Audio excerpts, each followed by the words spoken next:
আজ তোমাদের জন্য থাকছে আরও একটা মিনি ব্লগ আমার চ্যানেলে। তবে আজকের ব্লগটা একটু স্পেশাল। এতক্ষণে নিশ্চয়ই তোমরা বুঝতেই পেরেছো কেন স্পেশাল। কালকে ছিল উজ্জ্বলের বার্থডে, তো এই ব্লগটা বার্থডে স্পেশালি সকাল থেকে আমরা কিভাবে সারা দিনটা কাটালাম সেটাই তোমাদের সাথে শেয়ার করব। সকাল সকাল উঠে 2 কাপ চায়ের সাথে শুরু হলো দিনটা, আর তারপর তাতানকে খাইয়ে দাইয়ে সারাদিনের ওর কাজবাজ শেষ করে ওকে ঘুম পাড়িয়ে নিয়ে আমি শুরু করে দিলাম আমার রান্নার পর্ব। কারণ ওকে ঘুম পাড়িয়ে নিলে তা করতে আমার অনেকটা সুবিধে হয়। রান্না করতে করতে মোটামুটি সন্ধে হয়ে গেল। তারপর আমার দিদি এসেছিল, তো ওর সাহায্য নিয়ে আমি ডেকোরেশন করছিলাম। খুবই সামান্য কিছু, খুব আহামরি কিছু নয় যদিও। এখানে ওই আমাকে হেল্প করছিল সমস্তটা গুছিয়ে দিতে।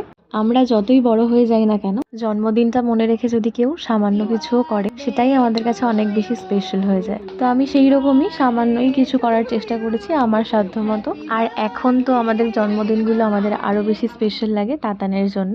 ও আমাদের সাথে কেক কাটিং করে, সেই জন্য। সবই তো হলো, এবার বার্থডে স্পেশাল ডিনারের পালা। খাবারগুলো কেমন হয়েছে বার্থডে বয়ের থেকেই শুনে নেওয়া যাক।